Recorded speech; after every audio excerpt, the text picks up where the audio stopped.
ಸರ್ಕಾರ ಏನು ಹಿಜಾಬ್ಗೆ ಅವಕಾಶ ಕೊಟ್ಟಿರುವುದನ್ನು ಕರ್ನಾಟಕದಲ್ಲಿ ಇವತ್ತು ಎಲ್ಲ ಕಡೆ ಅದಕ್ಕೆ ವಿರೋಧ ವ್ಯಕ್ತವಾಗಿದೆ.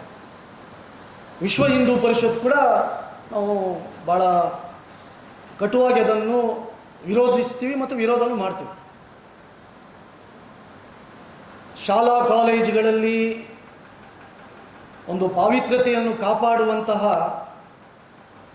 ಸರ್ಕಾರ ಇವತ್ತು ಹಿಜಾಬ್ಗೆ ಅವಕಾಶ ಕೊಟ್ಟು ಮತಾಂಧತೆಗೆ ಬೆಂಬಲ ಕೊಡ್ತಾ ಇದೆ ಎಂಬಂತಹ ಪ್ರಶ್ನೆ ಇವತ್ತು ನಮಗೆ ಕಾಡ್ತಾ ಇದೆ. ಹಾಗಾಗಿ ಇದು ಸ್ಪಷ್ಟವಾಗಿ ಗೊತ್ತಾಗ್ತಾ ಇದೆ, ಇದೊಂದು ಓಲೈಕೆ ರಾಜಕಾರಣದ ನೀತಿ. ಅದಕ್ಕೋಸ್ಕರ ಏನು ಇವತ್ತಿನ ಈ ಹಿಜಾಬ್ ಪ್ರೇಮಿ ಸರ್ಕಾರ ಏನಿದೆ ಇದರ ವಿರುದ್ಧ ಯುವ ಜನತೆ ವಿದ್ಯಾರ್ಥಿಗಳು ಬೀದಿಗಿಳಿವೆ.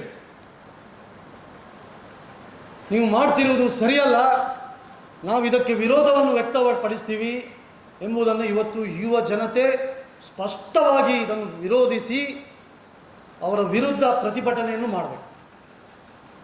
ಯಾರು ಯುವ ಶಕ್ತಿ ಪ್ರತಿಭಟನೆ ಮಾಡ್ತಾರೆ ಅದಕ್ಕೆ ವಿಶ್ವ ಹಿಂದೂ ಪರಿಷತ್ ಇರ್ಬೋದು, ಬಜರಂಗ ದಳ ಇರ್ಬೋದು, ಅಥವಾ ಎಲ್ಲ ಸಂಘಟನೆಗಳು ಕೂಡ ಇದಕ್ಕೆ ಸಂಪೂರ್ಣವಾದಂಥ ಬೆಂಬಲವನ್ನು ನಾವು ಇವತ್ತು ಕೊಡಲಿಕ್ಕಿದ್ದೀವಿ. ಸಾಕಷ್ಟು ಜನ ಇವತ್ತು ಶಾಲಾ ಕಾಲೇಜಿಗೆ ನಾವು ಕೇಸರಿ ಶಾಲ್ ಹಾಕ್ಕೊಂಡು ಬರ್ತೀವಿ, ನಾಡ್ದು ಪ್ರಾರಂಭ ಆಗಬೇಕಾದ್ರೆ ಹೇಳ್ತಾ ಇದ್ದಾರೆ. ಅದಕ್ಕೆಲ್ಲದಕ್ಕೆ ನಮ್ಮದು ಬೆಂಬಲ ಇದೆ.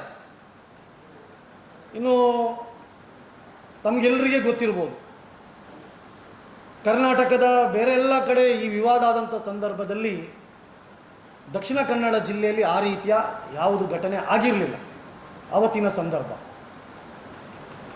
ಅದಕ್ಕೋಸ್ಕರ ಯಾರಾದರೂ ಇದಕ್ಕೆ ಪ್ರಚೋದನೆ ಕೊಡುವಂಥದ್ದು ಅಥವಾ ಪ್ರೇರಣೆ ಕೊಟ್ಟು ಎಲ್ಲರೂ ಹಿಜಾಬ್ ಹಾಕ್ಕೊಂಡು ಶಾಲೆಗೆ ಬನ್ನಿ ಅಥವಾ ಇನ್ನೊಂದು ಯಾವುದನ್ನು ಹೇಳಿಕೊಂಡು ಆ ರೀತಿ ಶಾಂತಿ ಕೆಡಿಸುವಂಥ ಯಾರಾದರೂ ಸಂಘಟನೆಯವರು ಮಾಡಿದರೆ ನಾವು ಅದರ ವಿರುದ್ಧ ನಾವು ರಸ್ತೆಗೆ ಇಳಿತೀವಿ.